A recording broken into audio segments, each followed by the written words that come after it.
cool cut crew because we all have cool haircuts. This is episode 25 of the Critical Spectrum. I believe that's the right number. It says so in my notes. Friend of the show would know if he was a real friend of the show. Who's counting? When you're having fun, who's counting? It's just counting? so great. I'm not even keeping count, honestly. I'm just enjoying the ride. It's a vibe. So it's not a number. We can't quantify this show. Can't even quantify the listeners. It's uncountable. If you can't tell, Michael is currently out for vacation, so we have the friend of the show, DJ Jesse Josh. The friend of the show, Alex Stanzik, who we don't stand. The friend, you hear that? The one and only friend of the show. Look, Alex in the street has some competition. We're never going to agree on the right name. No, I'm going to change it every goddamn time. I think I even changed it in sewer. His name's Alex in the damn sewer. Alex from the Shire. Alex from the lane. Alex from the boulevard. Okay, we're going to move on. We'll figure something out. My name is Matthew Lundeen. I'm joined here by... Colin Steele. And as we have already introduced, friend of the show... DJ Jazzy Josh. Mm-hmm. Josh Murguia. We should explain. I don't know if we ever did it. We poked fun at that the last time. We at one point listened to Josh's voicemail. And the message during the voicemail was like when he was like in middle school or something, wasn't it? But like, what did we determine if it was him or if it was his mother? My mom set that up. Yeah. Oh, really? Yeah. What a prankster. Yeah, and but they emphasized the last name, like Josh Murguia. Nobody knows how to pronounce it. Not even my own family. Which is funny. What is the proper pronunciation? I mean, it's not even a real last name because it's. It's not. It was like it was my grandfather had it changed from the real pronunciation, which was Borówka, originally Polish, but now it's spelled like Mrowca. So people say Moroka, Mr. Auka. I feel like it wouldn't be that hard to keep the F in the name, Borówka. I don't know how it's actually spelled. That's sexy as hell. That's pretty good, actually. Josh Borówka. It's Polish is such a weird. It's not like with an F. It's like a billion letters. It's probably like CZK. Yeah. But it's pronounced that way. So. Yeah, I remember a lot of the enemies in Resident Evil 6 were like their names were. There were a lot of like Serbian names for like code names for the monsters, like the zombie variants. So I think at one point. One of my friends like just had me try guessing how to pronounce them. Yeah, it's like playing those games where you try to pronounce things that are Celtic. It was impossible. It was just I know. Only Polish name I know how to pronounce is Mache, and Mache is spelled M-A. I'm probably wrong on this. M-A-C-I-E-J or something like that. Probably. Yeah, something like that. But no, Josh, you gotta be the one of those people that changed their name back to what it was before they immigrated. It's true. And that'd be really quirky. Not like you Amerikanskis, am I right? Well, last week when we originally were going to do the show, it was going to be us talking about an exciting new announcement from Disney related to Star Wars. And that was Star Wars Visions, which was announced actually last November. Say they're visionaries. Yeah. All we had was the announcement that it exists. That one. All we had was the announcement that it was going to release in 2021 and like the title thing, but we didn't know anything about it. And so everybody in the world forgot about it. And then this trailer dropped. And I honestly didn't know they announced it for the trailer. Neither did I. I think I remembered hearing about it, but I completely forgot about it. Probably because I didn't think that much was. I don't know. It was one of those ideas where it's like I'll care about it when there's something to care about. Right. And I don't think there was. I mean, they literally didn't tell us anything. And even now, they haven't actually shown actual animation from the project. It's mostly just stills. But we know more about it. We know that there's going to be 9 animated shorts. We don't know how long. but they are produced by several different animation studios. Kamikaze Doga, Geno Studio, Studio Colorido, Studio Trigger, 2 shorts by Studio Trigger, Cinema Citrus, Science You really Saru, pulled the trigger on that one. Science Saru, there's 2 shorts by Science Saru, Production, and then Production IG. Those are the studios working on it. So about 7 studios working on 9 different shorts from 9 different directors. You know, I saw an article today about which I forget, what was that? I was going to say you triggered me with that one. With the Visions one? Or wait, You said when they with pulled your- the trigger. with your trigger joke. Okay, That yeah. triggered me. I saw an article today, which I'm freaking hyped for Visions. I honestly couldn't believe it was coming out so soon when they said Mhm. September. Yep, September. Yeah, I'm honestly over getting hyped just kind of like too far in advance for things. Now they're like, stuff coming out in like 2022. Disney's planning it Oh, like yeah. a military operation, and they have stuff like five years in advance. So Yeah. I just can't suspend my hype this long anymore. I just can't do it. So, I get that. but we got Well- September. So. Well, that's why I like announcements. They're like, "Oh, it's coming out next month," and you're Yeah. just like, "What just, the fuck?" just take us by surprise. Yeah. Just swipe us off our feet like right before it comes out. I can't do the 4 years of hype anymore. No. It's like what Castlevania did. They're like season 4. Never said anything about it coming out next month. Yeah. It's just a pleasant surprise. No, yeah, Everyone exactly. Well, I mean, we knew that it was in development. Again, well, to be fair, I knew it was in development because I'd been following Sam Dietz, the director, on Twitter. So, like, there was like he'd post screenshots from episodes that they'd just finished, and it was like, ooh, I'm so excited. But yeah, but they'll announce it and then be like, coming out next month. Also, it's the final season. Like they did all kinds of shit like that. But Yeah. I saw an article today Mm-hmm. where one of the episodes was going to be called The Ninth Jedi, which Mhm. I really want them to be like an episode other than the 9th episode, just to fuck with people, just to mess with their OCD. But Curse you. but apparently it's supposed to be after Rise of Skywalker. Yeah, I read Which- that too. But then the question was, is Visions canon or not? Yeah, Which I honestly would be up for it being canon. that'd be Do you pretty think cool. it would limit their kind of creative interpretation a little bit because then they have to fit all that stuff and be canonically accurate? That's a fair point too. Yeah, well, because I was reading it and they were like, the original idea for this episode was actually part in 2, and this shows how much of a Star Wars nerd I am. But they were like, the first idea was like the daughter of a lightsaber smith. I'm like, first of all, there are no lightsaber smiths in the Star Wars universe. Yeah. So that's an example where like they have to take some creative liberties Yeah. with the existing lore. But that is the 9th one. I have information on every single director and what they've worked on in the past, and as well as the studios. So the 9th Jedi is being made by Production IG, who is the studio that made the Ghost in the Shell series. It's one of the most renowned science fiction animated series ever. And speaking of that, the director, I actually, in all caps in my notes, wrote directed by Kenji motherfucking Kamiyama, What has he done? because he's the guy who directed Ghost in the Shell standalone complex, which if you've never watched it, it's 2 seasons. I think it is not only one of my favorite anime of all time, I think it is one of my favorite like television dramas. It's like it's got the military aesthetics that are pretty cool. It's got the sci-fi. It's got some political themes. I think it's actually aged really well to the point that it's been surprisingly relevant to more modern issues. Like the show deals a lot with internet culture, and it predicted a lot of things very accurately about the future, which I think a lot of the best science fiction from Bitch. Japan has done. Predict Like shit Kojima, right? posting.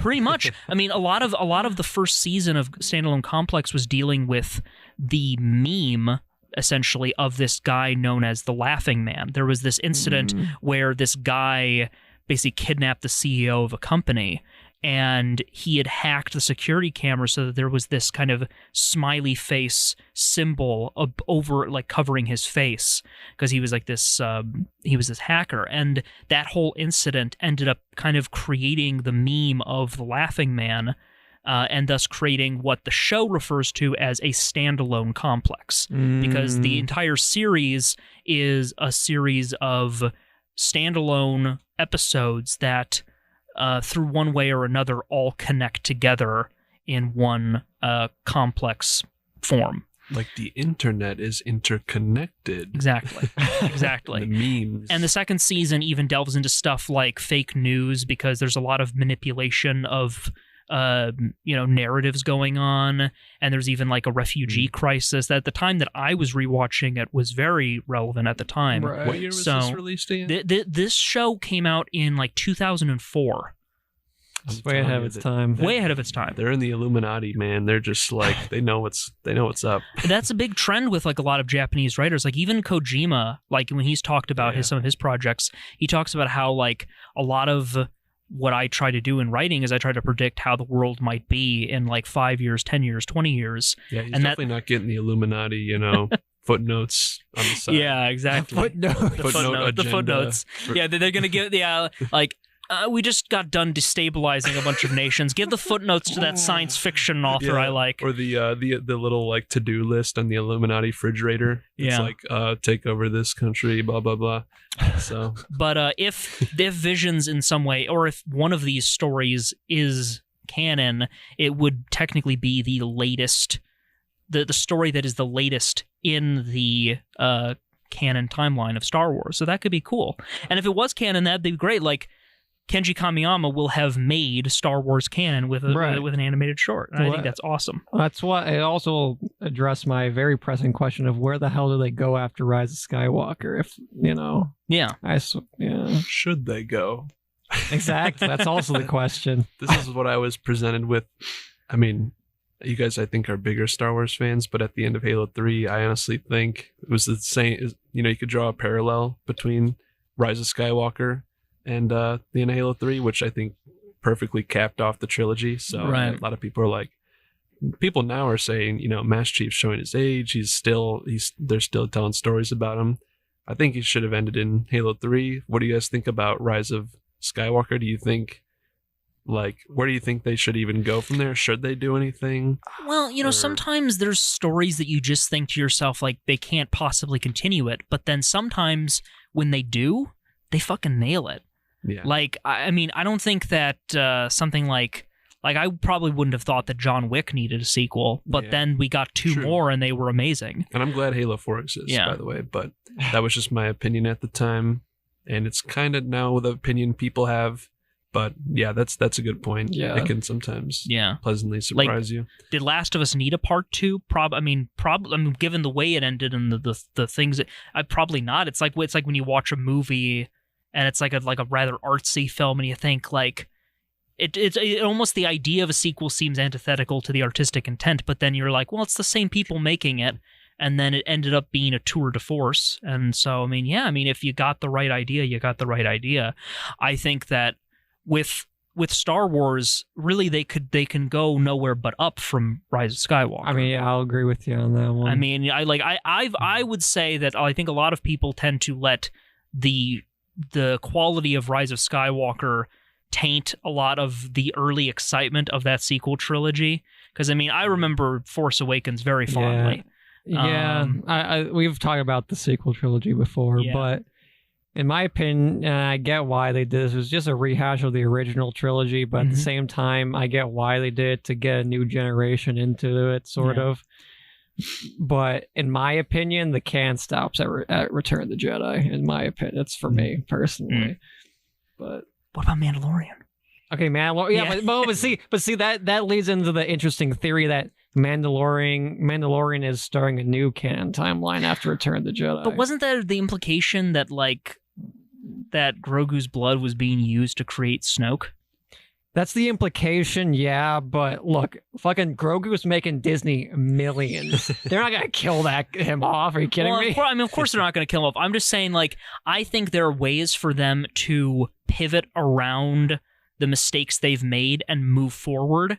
That's why I'm always very disgusted by the idea of them pretending that things didn't exist Right. again. Like, Sure. I know people say like, but they already did it once. I was like, yeah, they already did it once. Let's not do that again. Let's Yeah, let's we learn should from never our let mistakes. never let that hinder any Yeah. future things. All I'm saying is Legends, way better, personally. But was it like always great? Like it was most of the time. most of the time, or the times Look, we like to remember. It interpreted older Luke as older Luke should have been. In that, Sure. he would never give up on his nephew instead of instantly trying to murder Except his he nephew didn't. for a bad dream. Except he didn't. He tried to. Except he didn't. At least they Except tried he something tried to, new. and the only reason he didn't was because Ben crushed the hut around him. Well, no, except he didn't. Did he? He was like, wait, no. Did he really? And try? then- Still thought about it though. He's still about to do it. That's called Maybe he's just that's a called a grumpy- character flaw. He's just a grumpy old man now. He's not the peachy youngling.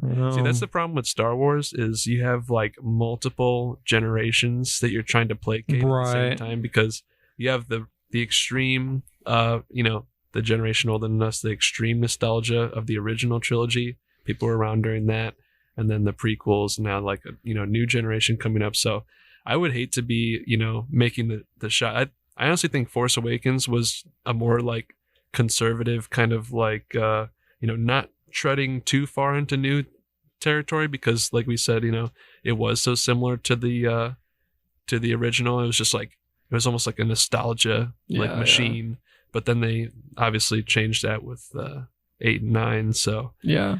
it's difficult for them to like how nostalgic should they be versus how like many risks should they take, because some people would say that's not Luke, that's not the Luke we grew up with, but some people sometimes we don't know what we want until we get it. Look, it doesn't Fair matter. point, fair Look, point. regardless, Kyle Katarn is cooler, and they should have Oh, put yeah. him in the Oh. movies ages ago. Yeah, I agree with you 100%.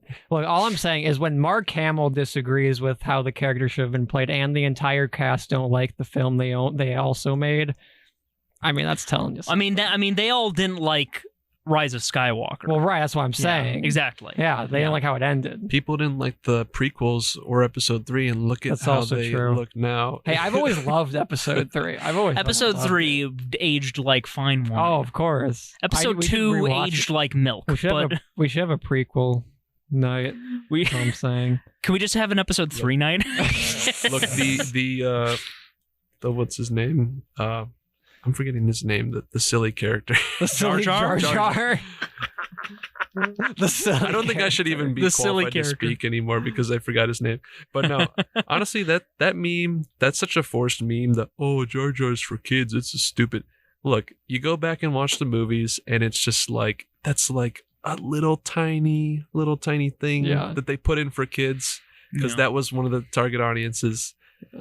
But it's like people like, Nickelback sucks. Nickelback's not that bad. I Nickelback's It's gotta be like honest. they're really not that It's not bad. that The bad. prequels, okay, little Jar Jar scene, you can look over. It's for all ages, Mhm. but Yeah. it always has been. You can focus on more important things to the plot, like the rapey dialogue between Oh Anakin and yeah, Padme. yeah, right.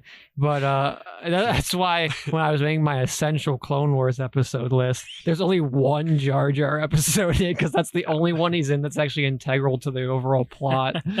We should probably go back to talking about visions in some Yeah, of these probably. shorts. I'll just go from the top of the list. There's one made by Kamikaze Doga called The Duel. Now, so the artwork shown from that short, it looks very much like a classic like samurai film. Yeah.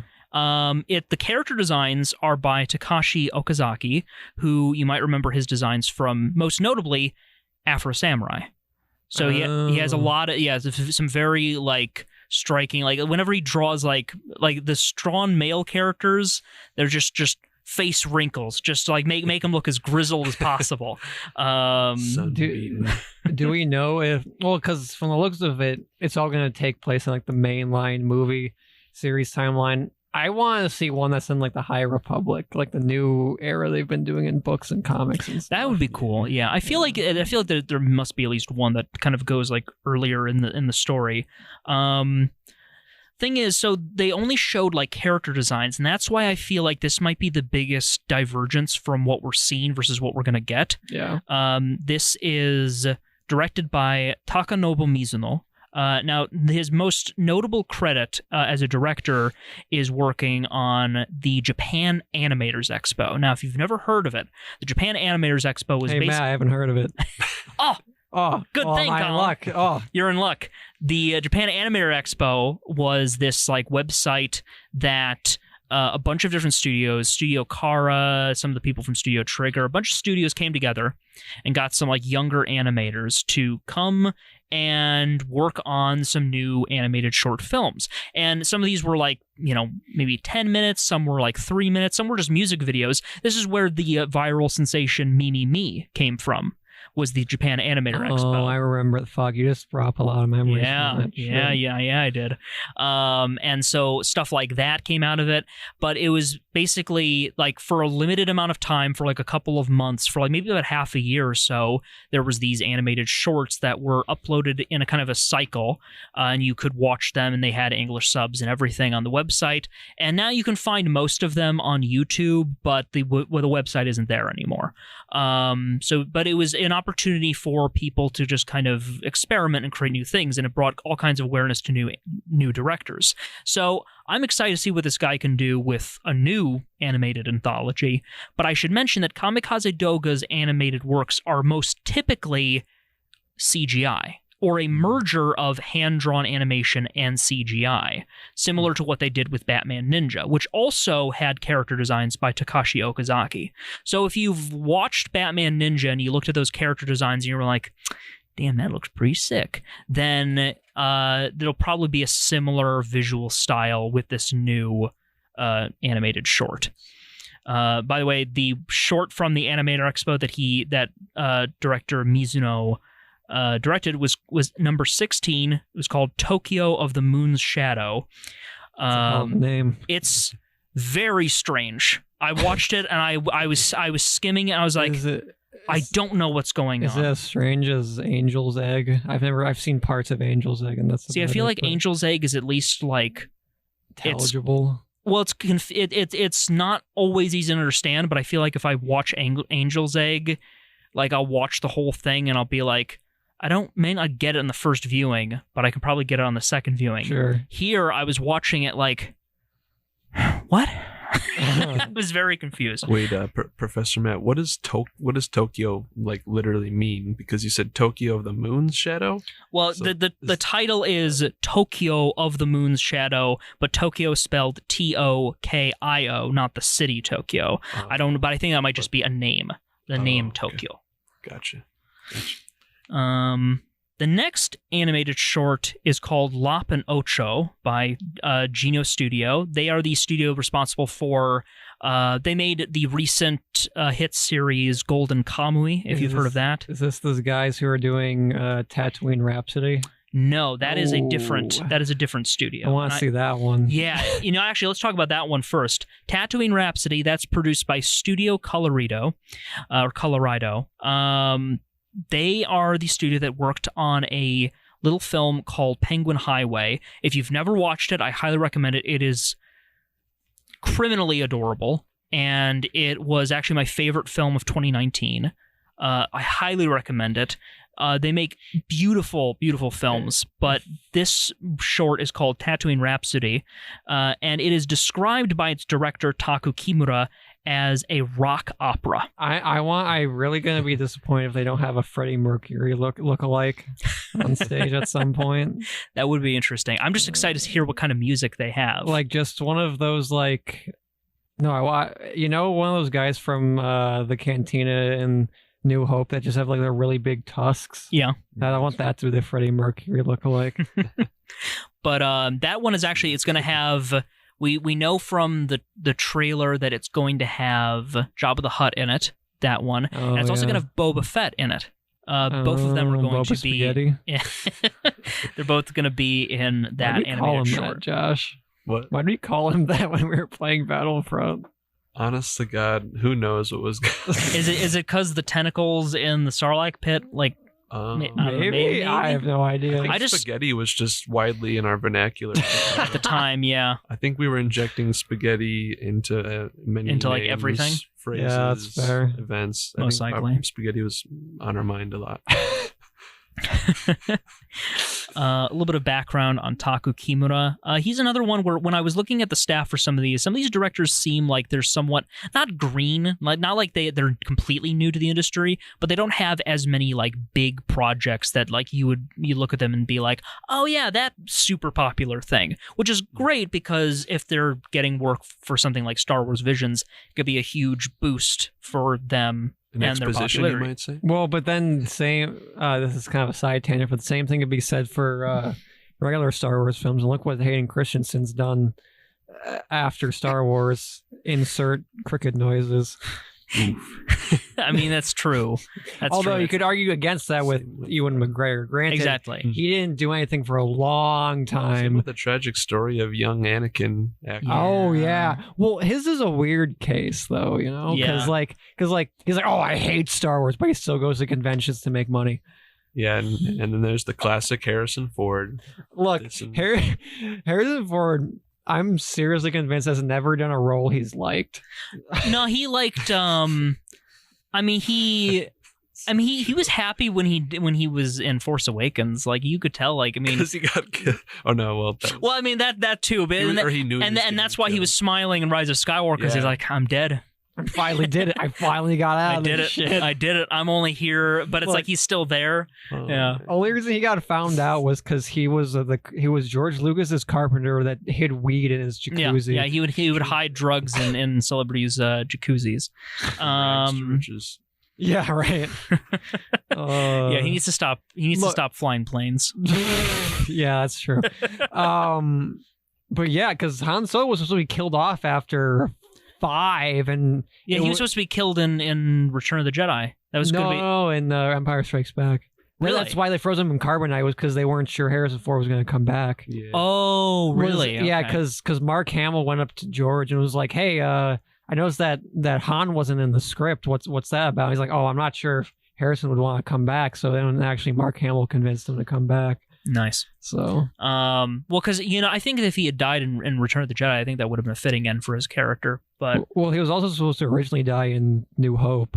so He was supposed to die like he was supposed to everyone. die in everything. Yeah. Well, that's why I can understand Harrison Ford's frustration. Can we make that a running gag in our Bigfoot series where it's just like like afterward we do a fake behind the scenes where someone dies. where it's like, well, yeah, Colin was originally where I'll be like my character's were supposed to die at the end of episode 1, and then we Yeah. just keep that as a running gag. For those who don't know, man, we have this long running spoof documentary type skit based on Monster Hunter shows. We worked on it a ton last year. We haven't done anything. It's not Yeah. published yet. It's not but published yet. technically the it first should episode's be. pretty much done Yeah. because we reworked some of the things that were in the script. Yeah. But yeah, it's going to be, I think, because we created our own made-up organization for hunting Yeah. Bigfoot, which was the Northern Illinois paranormal and creature something or other. yeah, because paranormal and cryptozoological Hunting associate. What was the D though? association. Nipchad was the. Well, no, because it was just Nipcha, and Nipchads was the Oh, title of the series. that's right. Hunting Association. Yeah, there it was. That's what it was. So Northern Illinois paranormal and cryptozoological hunting Which, TM, no stealing our idea. agency. Yeah. which could turn No one's into going a to touch real, that shit. It could turn into a real unspoofed documentary series. Oh, if we go dude. to Argonne National Labs, which had literally reported sightings of strange mutant-like creatures. Yeah. So, friend of the show, I don't know if Nicole's told you about this, but so friend of the show, Nicole. Oh yeah. Yeah, Josh knows what I'm talking about. Do we want to talk about this, or are we worried that this is... it's a good story though. I know, but I'm worried. But like, what if it's real and we get killed by the government? Nah, I'll be fine. It's a good story. So I know there's nothing related to Star Wars, but I don't know if Josh wanted to tell it, but Was he there Yeah. when we got the story told to us? he might have. Yes, he was, because we were trying to jump to Where'd start you Alex's hear the car. story from? Yeah, I think I heard it from Nicole Okay. in their apartment. Yeah, too. because we were all trying to jumpstart Alex's car. that Right. one time. I remember. Yeah, so Nicole, she was telling us the story of her dad, and he used to go out. I think it was hunting Yeah, near the I Argonne saw him National Forest, and there, for people who don't know, there's like a big like spooky science lab in the middle of that Like forest preserve. military guarding it. and stuff. Yeah. So It's like one Area time, 51. I forget the exact wording she said, but like her dad was out hunting with his buddies, and they saw like, I don't know, they heard like a giant howl, and this is just like massive creature moving toward them. They got the fuck out of there. But the next day, I'm sure I'm doing the story not justice. It's abridged. It's Yeah. abridged. Nicole would have to tell it. But the next day they came back, the whole area was quartered off by the military. So that's Yeah. pretty spooky. Yep. The way she told it was a lot spookier Yeah, than I yeah, told yeah. it. But Yeah. keep a lookout for that. What if it really was just a small animal, and the only reason the military cordoned it off was because they heard the gunshots and they were like, was somebody trying to fuck with whatever we had going Oh, on? yeah. Yeah. It's true. Because in the story she did mention that they were shooting at something. Oh, Yeah. was it really? Well, yeah, because I think because they were shooting at whatever was making that noise. That's the season finale. We go to Argonne National yeah, Forest, and then we die. and then we actually die. Yeah. But yeah, Tatooine Rhapsody with Studio Colorado. Which, by the way, after we're done with the show, I need to show you guys a trailer for Penguin Highway because that movie is adorable. Is it Happy Feet too? Or March of the Penguins. Didn't they make March of the Penguins too? Well, I know they made a Happy Feet 2. Did they? Yeah. But by the way, Happy Feet 2, and Mad Max, same director. Huh. Yeah. It's like I think there's a quote that he was like, I'd rather slit my wrists than make another Happy Feet movie." Fuck.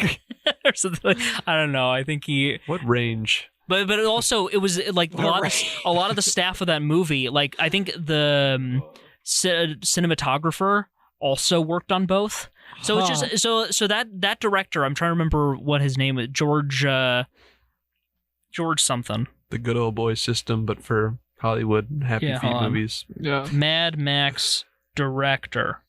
Like you're gonna tell me like the cinematographer was the same one on Django. Or Yeah, it was George something. Miller. So George Miller directed Django and the Cars.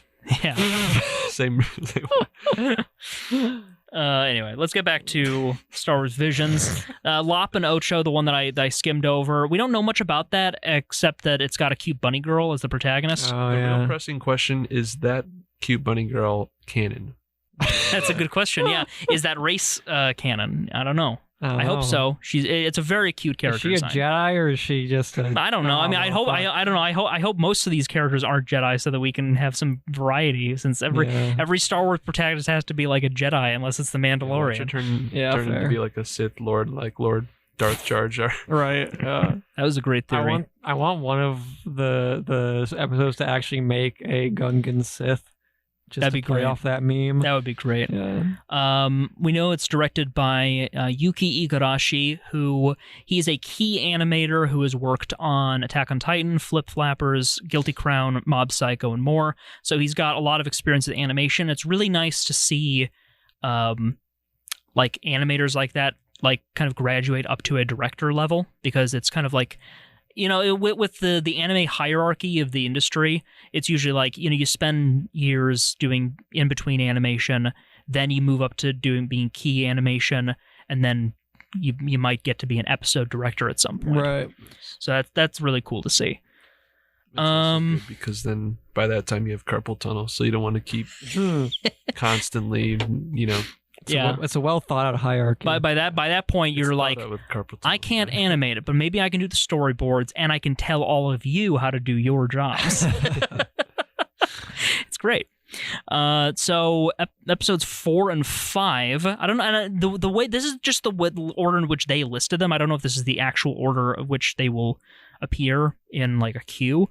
But the next 2 are animated by Studio Trigger, who are responsible for Kill la Kill, Promare, Space Patrol Luluco. And Definitely various the other Pro things. Mare influence. Yes. The first one is called The Twins, and it is directed by Hiroyuki Imaishi, who directed Promare as well as Kill la Kill, and who also directed Gurren Lagann for Studio Gainax back in the day. How the Jedi looks like, what's his face from Pro Mare? Leo Fotin. Yeah, they look exactly so it's like basically him. the twins. He describes the story as like, I'm trying to remember exactly the how duality one? Yeah, this is the Yeah. duality one. Yeah, I'm because excited. all of Imaishi's stories in some way deal with the topics of duality, and the light versus dark motif of Star Wars makes it was handpicked. It's like it was meant for a director like Imaishi. No one does it better, honestly. No one does the light dark motif better than Star Wars, honestly. Yeah. Yeah. I mean, it's just so simple until fans and writers make it complicated. What? What? Gray Saber? No. Gray Jedi should have done a sequel trilogy, but no. Convoluted Jedi? No. No, but I think that one, using my big brain Star Wars knowledge, is probably going to be is probably going to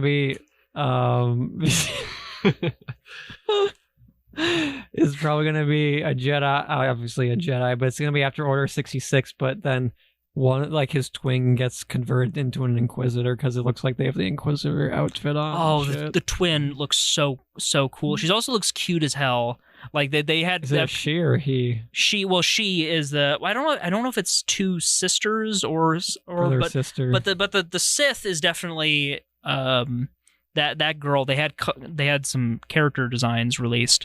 Very cool with the mask on, even cooler with the mask off. I'm very excited to see that one in particular. I think that's the one that I'm most hyped for because, you know, even if the short is only like 15 to 20 minutes. What about the Master and Apprentice one?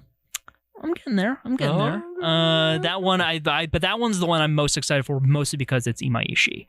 You know, like, and I'm also interested if maybe he'll go even farther and in depicting the light versus dark thematic motif, because you know I'm always interested in the types of duality he portrays. With you know, there's like it's like a fire and ice and Promare, or oppression versus freedom and Kill la Kill.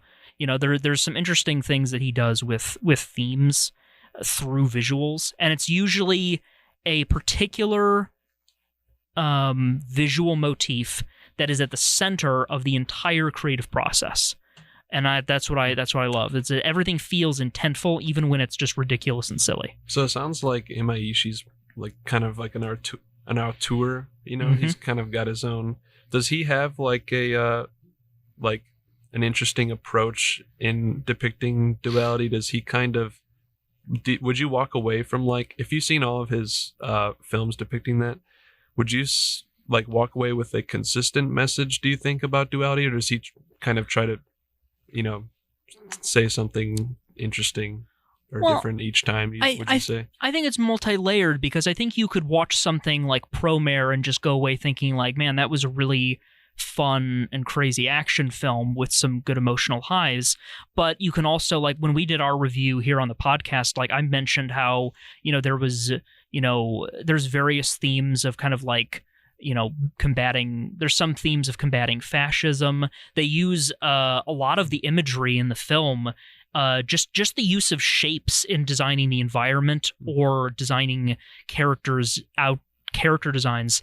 A lot of it uses geometry in a way to create a kind of a visual language of the story. The more fascist like government or fascist coded government of the world is constantly very square, very you know, like sharp. Very sharp edge. But the like rebel groups are more it's triangles. It's I was more, about to say, that's the Promare thing. That's how they did it in Promare. That's how they did it in Promare. That stuff kind of always interests me, and I always wonder.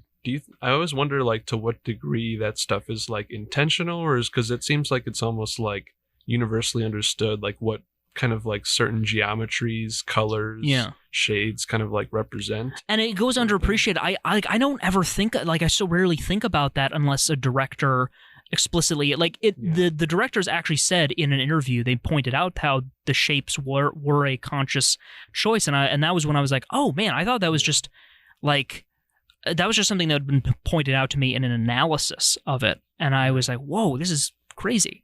But I think it's about what you buy into. Like some people might just watch it as just a crazy action film, but if you dig a little deeper, you usually find something that is maybe deep because of its message, but also sometimes it's just nice because you get the sense that they put a lot of thought into those themes and those ideologies. Like Kill la Kill is a very raunchy show that with a lot of like sexual themes, but it's also a show where its sexuality plays into this dynamic of nudity depicted as freedom from oppression and clothing as a metaphor for control. Because as we all know in the TV industry, it's not nudity unless you show the nipple. Yeah. Yeah. For those who aren't aware, that the last episode of Kill la Kill, where every single person was naked, they just didn't even bother drawing the nipples, and then boom, it was perfect. They didn't have to worry about anything. Lens flare and no nipples. That's the key. Yeah. Episode 5, another short by Studio Trigger called The Elder. Now this is directed by Masahiko Otsuka, who's an industry veteran who's worked with Trigger and Gainax on a variety of things. He was a director on episodes of Die Buster, Gurren Lagann, Evangelion, and more, and he was also a writer on stuff like Little Witch Academia, Panty and Stocking, and Gurren Lagann. And this short for Star Wars Visions is going to be his last ever work. Shit. So he's going out with a bang. He's going out with a Star Wars property, which is like he even said in the trailer, like, that he's really happy that this gets to be this gets to be his last work. And I think that's really, really awesome. You better go all out. Better go all out. It's pressure. And that seems to be about a master and his apprentice coming across what looks to be an old guy who turns out to be like a badass. Yeah, right. It would be sad though if like the really strict deadlines that probably Disney has for this project would maybe prevent him from doing everything he wants on his last project. That's what I'm wondering about. I wonder if, because I mean, obviously Disney's soul is in animation, so I wonder if they've also worked with Studio Ghibli, and they've been associated with anime projects in the past. So I would hope that they gave them a modest schedule, especially with every studio involved making one or at least two animated shorts. I think I would hope that the schedule is accommodating to what they need to give the best product they can. Yeah, I actually shouldn't be too worried because I've also seen, like, if you've seen some of the commentaries and like behind the scenes of like the directors of some of the recent like Marvel Disney films, they're usually pretty positive. I mean, maybe they have a gun to their head, but they're usually like have pretty positive things to say. Like Thor Ragnarok was like a pretty big risk with Taika Waititi and how he took that film and all that. So if they're like willing to get risky, I mean, this whole project's kind of like a new, pretty bold direction for Star Wars. So I shouldn't be probably that concerned. I'm just excited to see Star Wars in new light. Yeah, it'll be exciting. I've been wanting them to do something related to Star Wars with anime for ages. I've been saying that like Studio Trigger or Kyoto Animation would have been perfect for making something involving lightsabers, and now Studio Trigger's at it with I just can't wait for the twins. That's going to be I'm so excited for that episode in particular. Lightsaber fights are going to be bitching. Oh hell yeah. Dude. Absolutely. I'm excited to see how this ends up. The Studio Trigger ones are probably the ones I'm most excited about. Now the next episode is called The Village Bride by Cinema Citrus, who are the studio behind Made in Abyss and Rising of the Shield Hero. Now, I'm particularly interested in this one because while there's the ones that have like Jedis and lightsabers, I'm also excited for the ones like Tatooine Rhapsody that'll probably just be a bit less about conflict and more about like the village people, the village people, the culture of Star Wars worlds. This particular one is directed by Hitoshi Haga, who was a key animator and or animation director on episodes of Star Driver, Soul Eater, Parasite the Maxim, the Satoshi Tried Kon. watching that. It was creepy, wasn't it? It was weird. It was a little too creepy. It was a little weird. But a good show, from what I've heard. And also the Satoshi Kon film Perfect Blue. And he's also worked on much more. And there's a quote from the trailer that I think is interesting. He said, "I wanted to include the concept of the traditional Japanese culture of mountains. And since a lot of the artwork seems to depict kind of like a mountain village, it'll be very interesting to see how he kind of lends some of the Japanese culture to that depiction of the Star Wars universe." Because it's really perfect that they're doing anything like this in Star Wars, because one should always remember that George Lucas was hugely inspired by the works of Akira Kurosawa, the Japanese filmmaker. And in fact, he originally wanted Toshiro Mifune, the star of some of his movies, to play Obi-Wan. Yeah. And my dad actually at one point, I don't know if he ever posted it anywhere, but he did I think he did like a painting or like an illustration of Toshiro Mifune as Obi-Wan Kenobi. And so, I mean, it's an attractive idea to fully just merge what was the culture that inspired Lucas and the thing that was inspired by it. I was actually going to say that was one of the things I liked about Matt's article, which you guys should go read on Anime Quarterly about. Thank you. Little shameless plug. But I like that that observation that it's like coming full circle, because Lucas was inspired by the East Asian arts, and then now we're getting an East Asian interpretation on Star Wars, which was originally inspired by that. So it's like all coming back full circle, which is pretty neat. It's Star Wars. It rhymes. It's like poetry. It It's rhymes. like poetry. That's the line. That's the rhyme. Even is Obi-Wan Kenobi, speaking of that, is Obi-Wan Kenobi, is that a like an Asian inspired name? That kind of sounds like Kenobi. It does kind of I'm sound not like sure. it. What is that? That almost like reminds me of like a word. I feel like it's made up, but I could be wrong. It's kind of made up, but it does. I mean, Yeah, some of the I'm sure naming it's conventions in a the literal series. reference, but it Yeah. sounds kind of like Yeah. Well, I know the Could've been. Jedi are heavily based off of Buddhism too. Yeah, like I mean, there's elements of like the samurai and also Oh. like Buddhism in the way kinda that rhymes they. with shinobi. Is that- Yeah. That's the word I was thinking of. Yeah, that's a great. Shinobi Kenobi. There you go. Mhm. Episodes 7 and 8 are both made by Science Saru, who were the studio that worked on Devilman Crybaby, as well as they made a bunch of other stuff. A lot of stuff that went on to Netflix. Masaki Yuasa is the director that makes a lot of the stuff for that series, for that studio.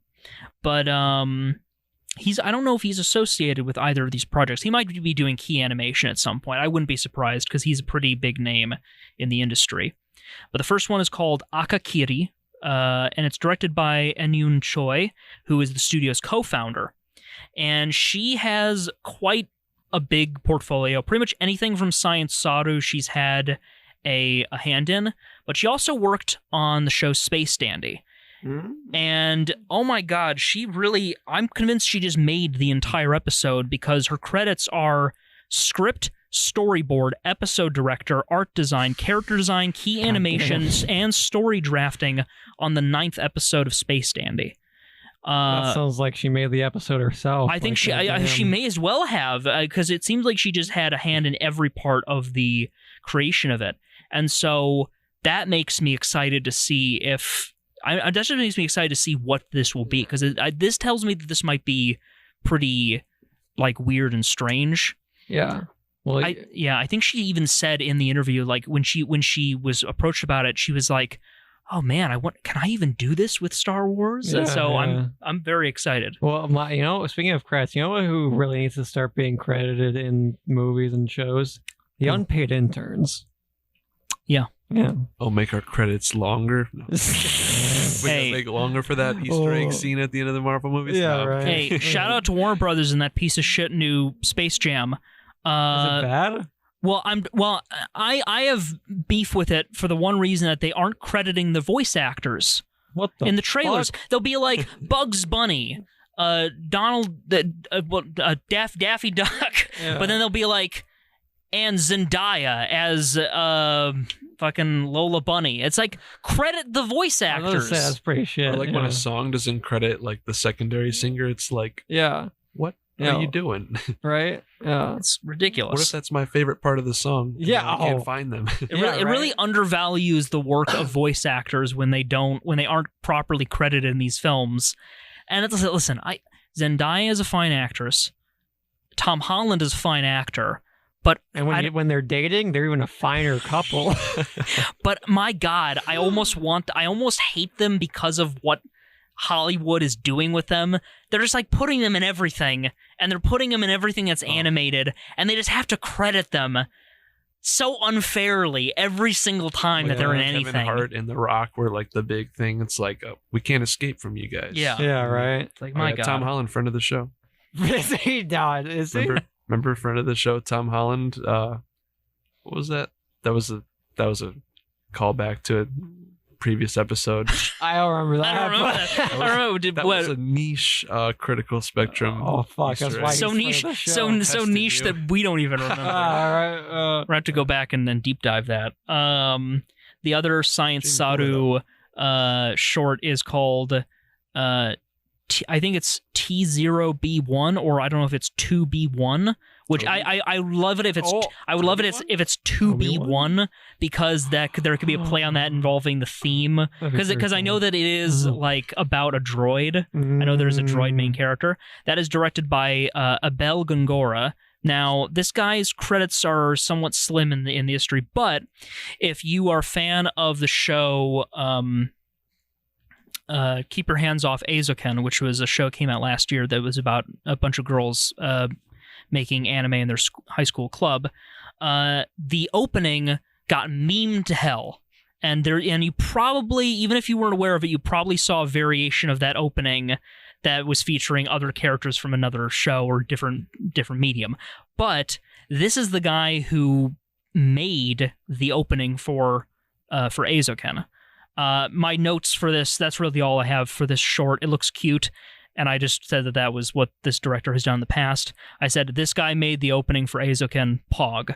So that's pretty much all I have to say about that. And we've already talked about The Ninth Jedi. So, yeah, 9 animated short films coming this September. I'm excited. I'm excited, too. What's coming after Loki? Because I know they have like just show after show lined up. Well, the next shows, because I know that they've got a She-Hulk. Well, probably the next one is going to be the Miss Marvel show. Because I know that they're working on that. There's also a She-Hulk show that they were shooting. Well, like when? Well, like what's actually coming out after Loki? Like what's the like next the next movie? No, just like the next show. The next show, probably Miss Marvel. When's that coming out? I don't know. Well, because like they've already announced What If, and that's like what? No, that's the next one. Is probably. it What If? Okay. Yeah, What If, and then probably Miss Marvel, because there's the new Captain Marvel movie is called The Marvels, because it's gonna be Captain Marvel, Miss Marvel, and then girl from WandaVision. Which one? Which girl from WandaVision? Photon or that's whatever. right. Monica. Monica Rambeau. Wait, is Miss Marvel basically the one that's the guy from Fantastic Four? She's basically Mr. Fantastic, but slightly different. Yeah, okay, that's what I thought. Camilla Khan. Camilla Khan, yeah. Kamala Khan. Kamala Harris. That's the one. Yeah, so that'll be coming out. Then there's the She-Hulk show. I think there's... What else is there? I think there's more. There's a Moon Knight show with starring Oscar Isaacs. That's right. There was some behind the scenes footage of him training for that, and it was looking pretty like a lot of knife work. So people are really hoping that they go like Netflix level like violence with and like Netflix Marvel level violence with the show, since Moon Knight is a fairly dark character, and if that works well, then at that point, they literally have no excuse not to make a new Daredevil. Do we want to go ad break? Yeah, let's do an ad break.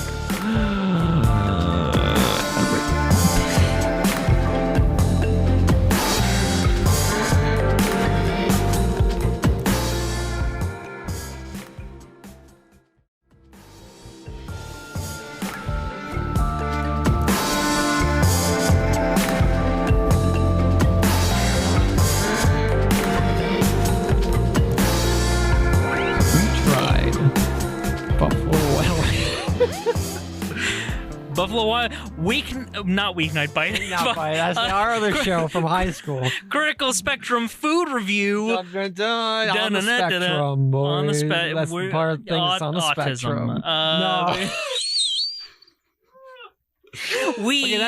Okay, to be fair, when you look up Critical Spectrum on Apple Podcasts, the second is an autism podcast, and we shouldn't make fun of that. No. But yeah. Wait, guys.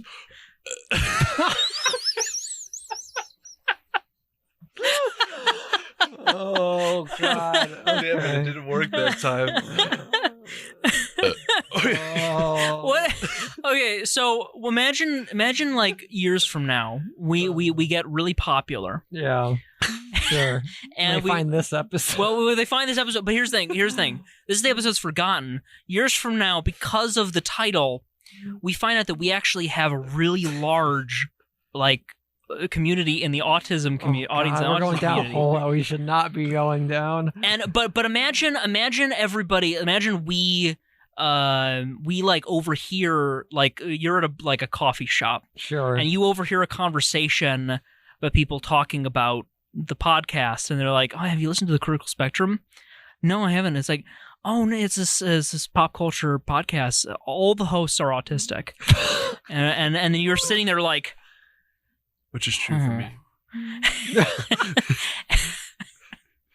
Anyway, that's it.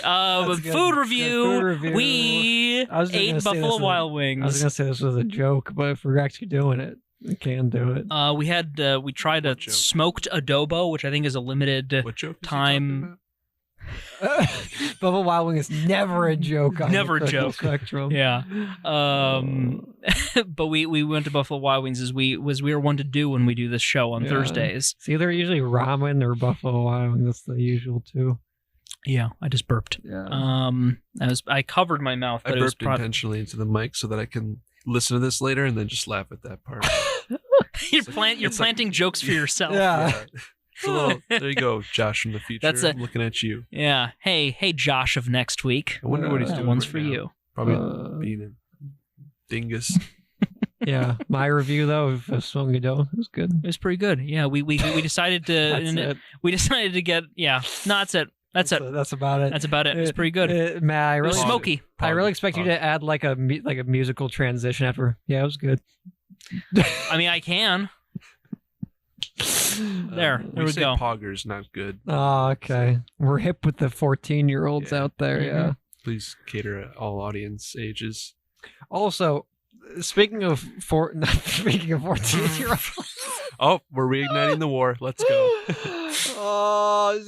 Remember the whole Dream, the YouTuber named Dream, who like made some speed record of getting down to Bedrock in Minecraft, and then people found out he cheated. First of all, yes. How could you make a record of that without cheating? Isn't there a predetermined amount of time to break cobblestone with your fist in Minecraft? There's a huge skill gap, but there's also an insane amount of RNG. So then how is it a competition? I don't think I just answered your question. I don't think I just answered your question. Well, because theoretically, if you hold down your mouse or trigger or whatever, isn't there a predetermined swing speed? Oh, well, yeah, but at the same time, I've seen some I've seen some speed runs where, honest to God, it's like some of the craziest shit I've ever seen. Where like they're just like the methods that they use sometimes to like get like obsidian real quick and like right. They've got it mastered, but yeah, that one guy. I thought the dream record thing was with your fist and not with anything else. Oh, I don't know. I mean, I actually don't know either, but that was always a thought I had with that whole controversy. I'm like, yeah, of course he cheated because there's never mind. I'm just imagining whenever the editors of Second Germa, the YouTube channel, when they make those intros that typically take a clip from movies and TV, and then just have the Germa logo like get drawn over it. I like imagining that for what you just described, Dream doing that, it's just that clip from that Peter Capaldi Doctor Who episode where he has to like spend like thousands of years punching that wall to carve his way through. Like hard, it's like 10 million times harder than diamond. And it's just him punching it. You can punch obsidian and break it in Minecraft with your fist. It just takes eons. Right. So. True. So there was a new Nintendo Switch that was announced. Oh, yeah. It was a missed opportunity. They should have called it the Super Nintendo Switch. That would have been a good one. That would have been great. Good. Would have been great. Like Xbox 720, whichever one. Whatever. point, too. And what we're going to do right now is I'm going to call Michael Murguia, our friend of the show, host of the show, who was originally going to be here when we talked about the topic. And let's see, there he is. This bit is either going to go really well or he's not going to answer. Let's see. Hello? Hey, Michael. What's up? Hey, What do you think about the Nintendo Switch? yeah, we're recording the podcast right now, and we're talking about the Nintendo Switch OLED model, OLED model, and I wanted to know what your thoughts are on that. You're on the air, punk. It's all right if you don't already have a Switch. Like, if you don't have a Switch, the extra $50, like, I feel like that's fine for the extra 50 because then you get an OLED and double storage, and you get a cool like fucking new kickstand that's not dumb as hell. You get a cool new dock that has like a Ethernet built into it. But like besides that, if you already have a Switch like me, I'm not going to shell out another $350 for like somewhat minor upgrades. Michael, besides the prettier screen, is there really any hardware differences? No, literally, like I said, the only thing is double the storage capacity built into it, and then you get a dock that has a... That's pretty lame. Yeah, that's what I'm saying. It's lame. Honestly, today, Steam or Valve... Yeah. Gabe Newellman announced the Steam Deck, which is basically just a Switch Pro that could play all your PC games, and I am 100 times more excited for that, and that thing's $400, and I would... If it works how they're explaining it works, I would much rather pay for that. Honestly, I wouldn't buy another laptop for gaming. I would just buy that if it's everything they promised. Oh, yeah. I mean, you can get a dock and plug that into a monitor anyway, so you're saying. Yeah. And it runs full Windows, so that sounds more like a Switch Pro than a Switch Pro would have been anyways, so fuck it. But yeah, the fact that they put out a new Switch model and even that has the same internal as the old one, and the old one couldn't even run like all their games in 1080p at 30 frames, like just perfect, like without stuttering, and they still haven't released a model that can do that is what's a shame to me. Like, that's just stupid. So I'm waiting for the day they do that. So if you say you don't own a Nintendo Switch, like your good pal Matthew Lundeen, which Switch would you say is the best value between the normal version, the OLED, and the Lite? I would actually say OLED would be good for you. That's what I'm saying. If you don't have a Switch, it makes sense. But like for everybody that has a Switch that's been waiting for a upgraded Switch, it doesn't make sense. But for you, I would recommend the OLED Switch just because you could do it docked, you could take it with you. It's going to have a bigger screen, it'll have a nicer screen, you have double the capacity, like everything is perfect for you because again, for $50 less, like it doesn't make sense to get a regular Switch at that point. How would you get the OLED model? And I mean, for $150 less, you get the regular Switch Lite, but they still have issues with Joy-Con drift, and you can't swap out those controllers. So if you're not getting a protection plan, I wouldn't even recommend the Switch Lite. I would just honestly, I just feel like the OLED model is the best one to go with. So if you don't own a Nintendo Switch, the OLED model is the way to go. If you already own a Switch, then you just kind of say, fuck it, I'll wait and get something else. Yeah, that's basically what it is. If you already have a Switch, just go buy the Steam Deck instead. Nice. And yeah, I'm glad you mentioned the Steam Deck because we were probably gonna ask you about that anyway. So man, you're on top of it. Thanks, guest Even host. On vacation, dog. Got this shit on lock. Wow, this guy should be on the podcast. Right, man. You guys should have me on more often. Truly. All right. Thanks, bestie. No problem. Right? You guys are going. All right. Bye. Boy. That was Tech Corner with Murguia the Merc. Tech Corner. Yeah. Live from North Carolina or wherever. Live from Mordor. Yeah. Michael Murguia. Besides that tangent, we want to talk about anything. We want to talk about Assassin's Creed Infinity. Sure. I mean, I'm interested. Matt's the expert on this one. So they announced a thing. They did announce a thing. They announced a new venture for Assassin's Creed. Yeah. Maybe the final adventure. Oh, Michael just Michael just messaged and said, I literally just sat down in a room by myself when you called, so that was perfect. Oh, sick. So yeah, this was wonderful. He felt it. He felt it in the force. Felt it. This I'm going to read you from the official Ubisoft site. An update on Assassin's Creed Infinity and the future of the Assassin's Creed franchises from July 7th, written by Nathalie Bouchard and Christophe Dereng from Ubisoft. This came after a leak about Assassin's Creed Infinity, in which they immediately were just like, "Nope, tell them, release it. Tell them. Just tell them." At this point, you gotta think: does Ubisoft intentionally leak stuff about? Of course. Assassin's Creed? Maybe. It depends. Like if they're excited about it. Like Inside Gaming talked about this years ago. It's like if they, if it's like a leak where it's like, oh man, Far Cry 4 has a huge penis, then yeah, they probably were the ones that leaked it. But as James Cyberpunk, they let you customize your dick and they didn't matter. Actually see it. Yeah, it didn't matter. I never got to see it while I was fucking that guy from the story. Who was it? His name? I can't remember Keanu Reeves' name. Character name. Johnny Silverhand. But you could fuck his friend. Carrie. That's his name. Yeah, Carrie something. Yeah. Not Sutherland. Something close to that. I don't know. I want to say Carrie Shawcross, but that's one of the writers of Ruby. Yeah. Let me just read this little bit of news. From its action-adventure origins to its RPG evolution, Assassin's Creed has shown how the decisions we make now, no matter how big or small, can influence the events of the future. Ugh. That's not true even remotely. After both Assassin's Creed Odyssey and Assassin's Creed Valhalla shattered records, we find ourselves in... Which they shouldn't have, in my opinion. We find ourselves... Well, you motherfuckers bought it. We find ourselves in that very moment... complain about it. I know. Called out. In that very moment where we know the decisions we're making for the franchise now will impact its future for years to come.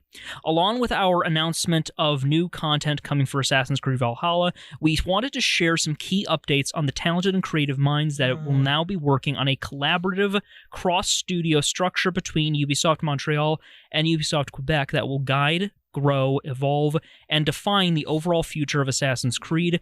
That includes an important upcoming early-in-development project codenamed Assassin's Creed Infinity. So it's still early in development. We don't know when this is going to happen. Can I say something real quick before we move on? We'll take frequent breaks in this reading because it's a long one. Okay. For those of you who are like, oh, Colin hates / loves Assassin's Creed, and yes, you'd be right on that one. But I especially hate the most recent entries after me and Matt watched a Unity retrospective video. From White Light on YouTube. Yeah. So, and he pointed out that once Unity came out, there was about 6 years between Unity and the first Assassin's Creed. Now, that's a big tech upgrade between those. Now, there's been about 6 years between Unity and Valhalla. Almost seems like a regress from Unity to Valhalla. Yeah, the way it was phrased in there, and it especially puts everything into perspective, is that, especially considering the dialogue about what makes a true Assassin's Creed game and the core of and the heart and soul of the franchise, Valhalla has come out. The distance between Valhalla and Unity is as long as the distance between Unity and the first Assassin's Creed game, which really puts into perspective just how much the series has changed.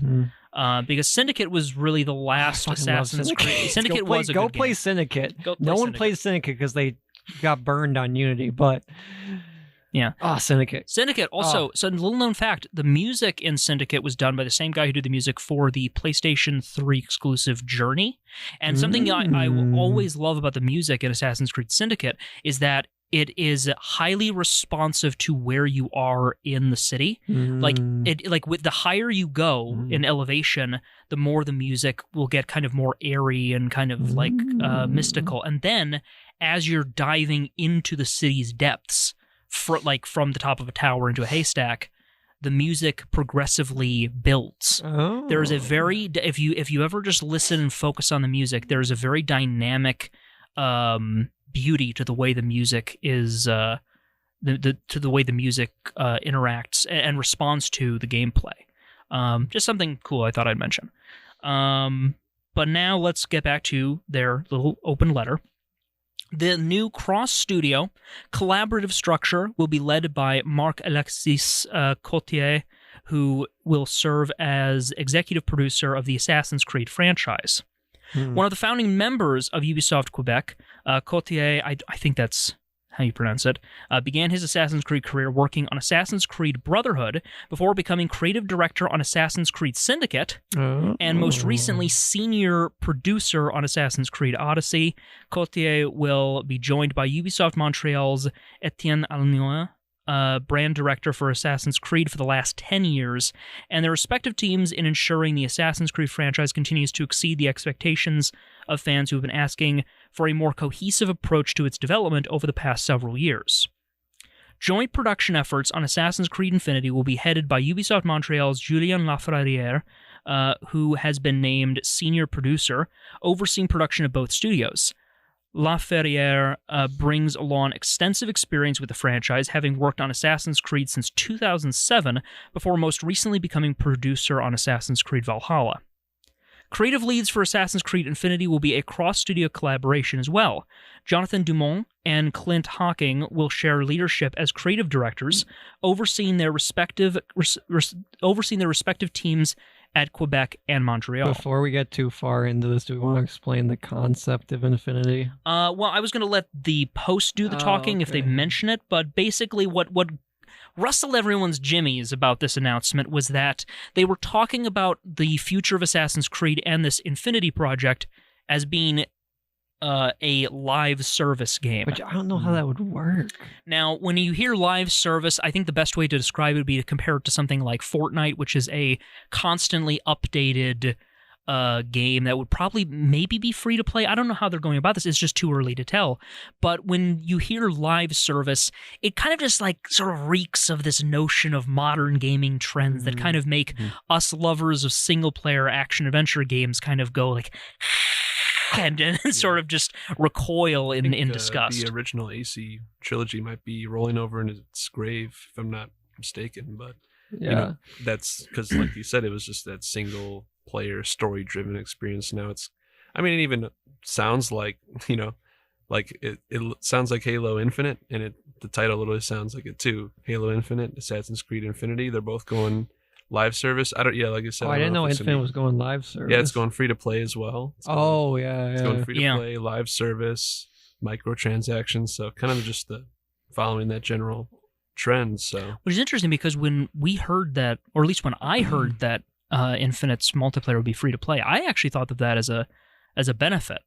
Because like for me personally, I'm kind of like, all right, I might play Halo now. Yeah, it could be a big rejuvenation to the... It could be, yeah. And I mean, if they do the model well, I think it works. I don't think any of these ideas are necessarily bad. It's just that I think that when you're a fan of a franchise that's survived multiple generations, you kind of, you know, fear for the death of something that was so integral to the franchise's heart and soul. Well, it's like for Infinity here, Assassin's Creed Infinity, I just don't understand how that's going to work. Like, is it just going to be Brotherhood multiplayer again? Yeah, isn't it going to be also like one of the first like open world MMO Assassin's Creed multiplayers? Is that the idea?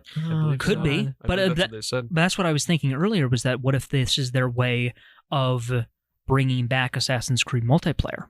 They might detail it in the post, but I believe I read that it's going to be a MMO open world styled Assassin's Creed title. So that could be how they continue the live service for until Infinity. Which could be interesting if they did the Unity model of multiplayer, because that was interesting. It was interesting. It would be an opportunity for them to improve on that. But my thought is, would they have multiple cities around like a certain area of the world, or would it be grouped in one city in particular?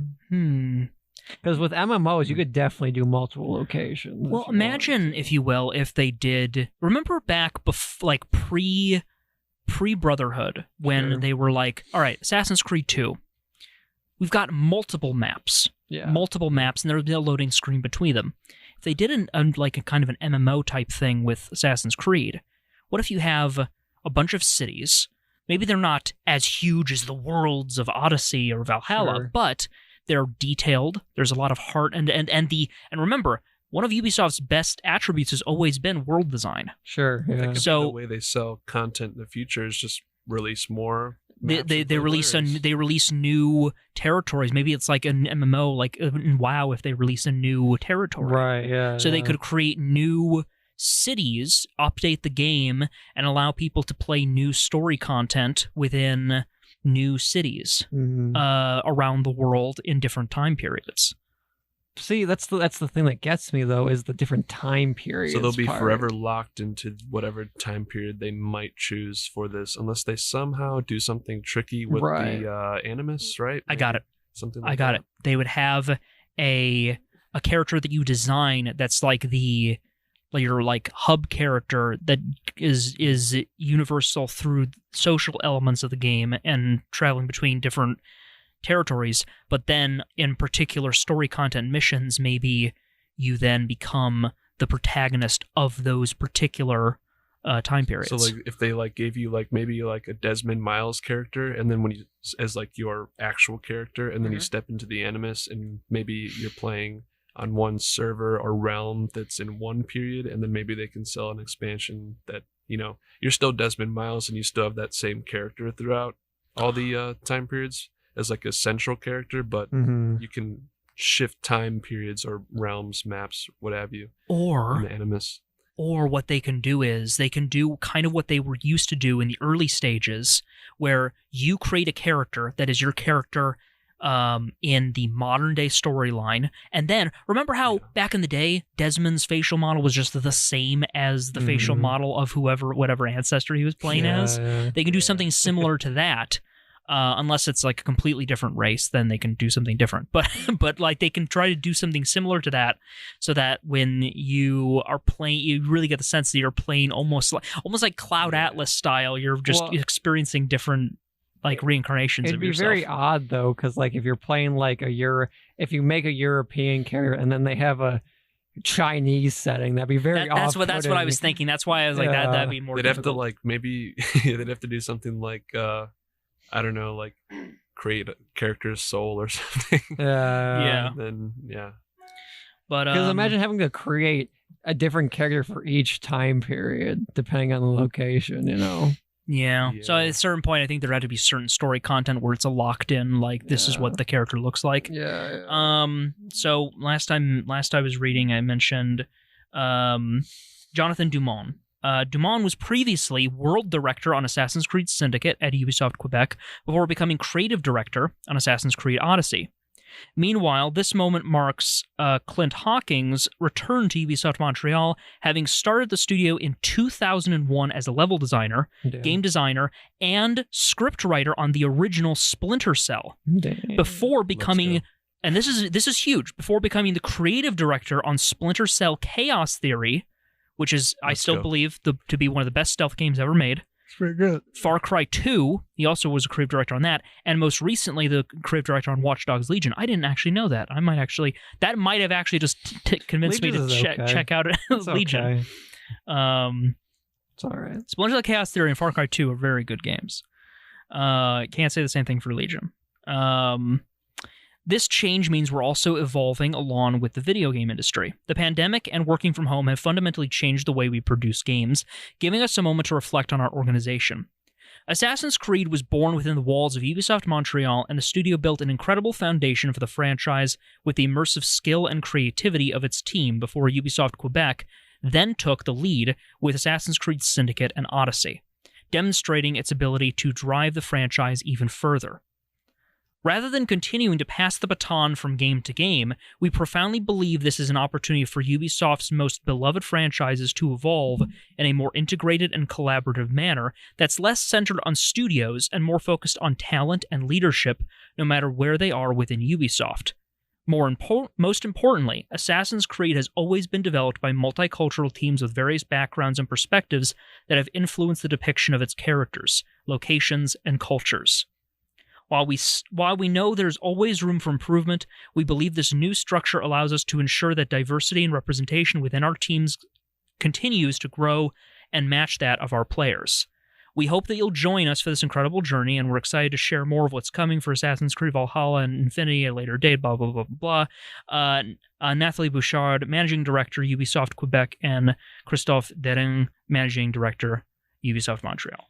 So that brings in the question, as Josh was saying, is this what they're focusing on now, or is there going to be another single-player thing? And that's the ultimate question. See, because if they decide to do this live service game, what's the extent of it? And if Infinity is the project name, which I imagine, like, I don't think they'd call it that initially, like as a final product, because I think Infinite is just a subtitle that's been overused. Yeah. So, well, because like you always hear rumors of like what's the next setting going to be, right? mm-hmm. And honestly, most of the time they're not wrong or not too far off. And I've heard 2 rumors for the next one. One's either going to be India, or I think the other one I heard was like, I think it was going to be like France again in some capacity. Because where could they? I was actually going to ask, like, where could they go after this? But They haven't done like anything in Asia. Oh yeah, so which our friend Ben made a very good point, that maybe the reason that they haven't done like one in like Japan is also because, like, most people say like they have theories as to why Ubisoft won't do it, because it's maybe like too desired. Right. And so they might want to try to go something a bit different. But Ben had the theory that's like, well, it's because Japan wasn't influenced by Western like banking like trends. And I was like, now that you think about it, a lot of the meta narrative of Assassin's Creed seems to be like making businesses. Like, when you think about it, every Assassin's Creed game, like before a certain point, was always like Valhalla brought back in Wrath of the Druids. Oh, true. But you basically like, yeah, let's invest in cafes, or let's invest in like infrastructure. Let's rebuild stuff. Let's support sex workers. Let's basically just fund the city and fund small business, and then beat the man, as it were. Yeah. But everybody only focuses on what the killing does, and that's why the assassins are terrible at their jobs. Oh, that's boy. Also why they never gone past the colonial era. Mm-hmm. That's why. It's kind of fucked. That's why before Connor showed up, the Assassin's Creed like shit the bed. Yeah. No. Oh boy.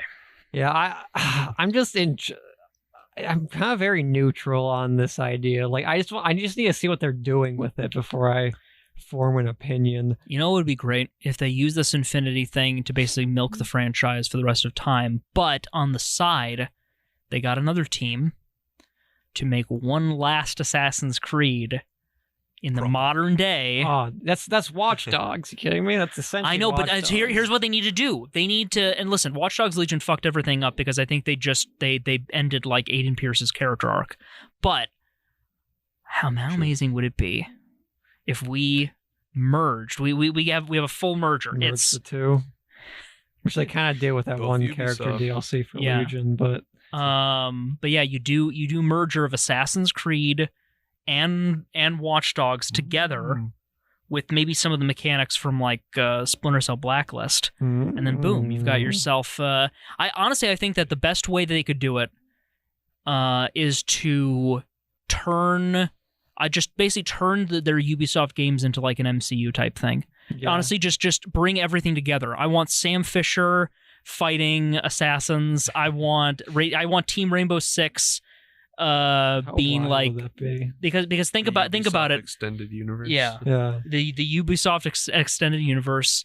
Just think. I want them to actually try to do good world building in the modern day for once, and just try to think, where would each part of the Ubisoft universe fit in to a world controlled in the shadows by Abstergo. We'll finally get a new Splinter Cell because it's going to be tucked in this larger game. Mm-hmm. Yeah, and Sam Fisher is currently training the Rainbow Six. Mm-hmm. So there you go. It's just waiting. It's just waiting to happen. Was Sam Fisher in like the books Was Rainbow Six and Sam Fisher in the same universe in the books? Or was that kind of just something they did? Well, it's hard because Tom Clancy never wrote a book about Splinter Cell. That was just kind of the property under the brand of Tom Clancy. But there was a Rainbow Six book, but it was kind of a bit more disconnected from what it later became. Half of the Tom Clancy properties are his, or what they have to do with him. I think it's just that it's kind of the brand that he established. Like Tom Clancy just having created like several like really notable works of science, well, not even science fiction, just espionage fiction. I think Ubisoft just ran with that and said, we want to also create works of, speculative espionage fiction, probably with his approval when he was still with us. But who knows? I mean, it's just kind of a brand at this point. Yeah, he must have been like super influential. They're like, hey, you know what? You inspired us. Let's like put this author's name on. I've never actually read a Tom Clancy novel though. Like I'd be really disappointed if I finally read one and I was like, man, I don't like his writing. Yeah. But I have read not Tom Clancy novels, but I've read Splinter Cell novels that were written based on the games. Tom Clancy's kind of in there on that one. Yeah, kind of, yeah. It's like, but it just says Tom Clancy's Splinter Cell written by like Derek something. Yeah. The first books I ever read that had sex scenes in them. It was No. Yeah. Now that I think about it, I've never read a book that describes a sex scene. Now that I think about it. Game of Thrones. That's it? I've never read Game of Thrones. Yeah.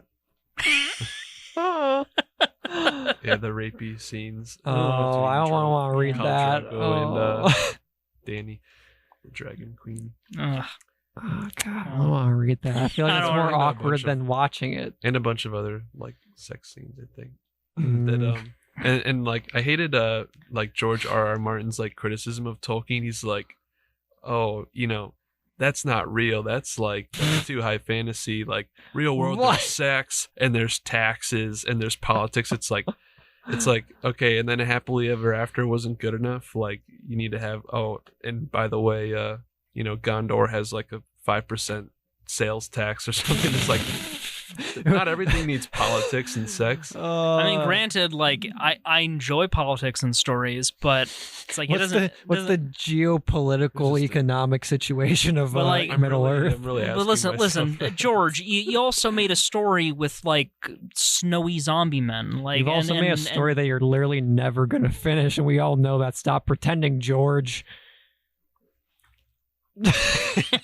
I'm just hesitant. I'm hesitant to make that same criticism because like it's like people also said never gonna finish. I know, I feel awkward about saying it because like it's the same thing that people must have been thinking about like Kentaro Miura before he passed, and I was like, it's like I don't know.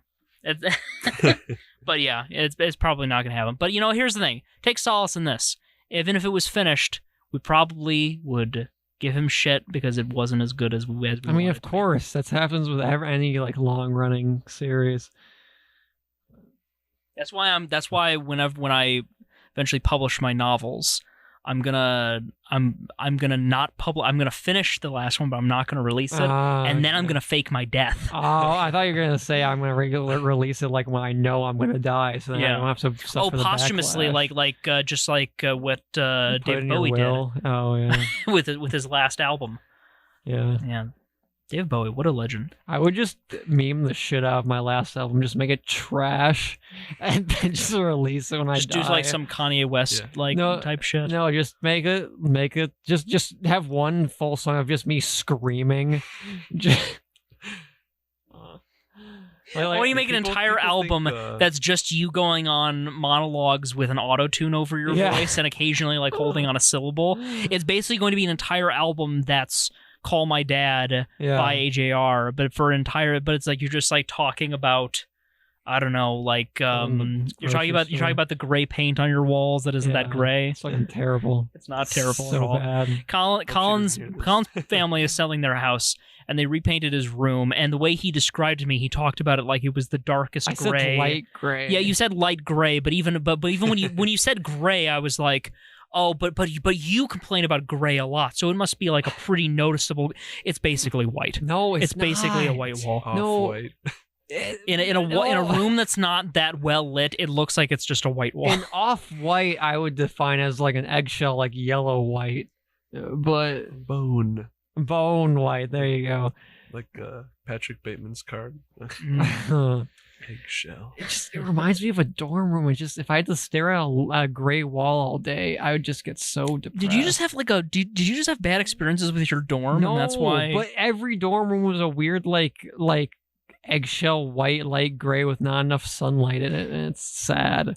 That's why you fill it with life. You fill it with life by putting But decorations. why Something that just- you are already very good at. So I don't know why It you're can be complaining. an earthy, natural, muted tone, but I could also see it weighing on you, Yeah. or like wearing you down after a while if it's just a blank gray Yeah. wall. But maybe throw some browns, gray, brown, green, get a little earthy Sure. tone going in there. I'd go for something more like a kind of like a harder, like chipped paint kind of look, like it's something from a music video, just like. But like, sure, you could decorate, but why start a room where the base sucks? Why not start it where This is the a base canvas. is good and then you can There's- build off But that? because it's a canvas, because they're doing it so that when the people who move into this no, I know house- why they're doing it. There's so many different ways you could go with this option that are not immediately apparent. Totally well, bullshitty. Well, thank you for listening. New episodes go up wherever podcasts can be found every Monday at 10 a.m. Central Time, and then they go up on YouTube a week later at Wednesday at 7 p.m. Central Time. You can follow my blogs where I talk about anime and all kinds of other cool shit. My new one, Sakura Shuffle, is where I talk about stuff that isn't related to anime and maybe talk about movies and TV and video games and stuff and cool things. I recently did a review of my first ever review of a visual novel, and perhaps the visual novel that has convinced me to check out other visual novels, Guilty Crown Lost Christmas. So check out that review. And then some other stuff. I have a review of Christopher Nolan's Tenet that Josh here proofread for me. It's true. Yeah. Friend of the show. Friend of the show. You know, two Tenet appreciators in the studio, at least Mhm. two. Mhm. No I've never counts. seen it. Colin hasn't I seen it haven't yet. seen We'll it. eventually show it. We'll eventually force all of our friends to watch it. We'll evangelize the show and Yeah. and the friends of the show. Mm-hmm. Absolutely. So, yeah, thank you very, very much for listening, and we'll see you next time. Bye-bye.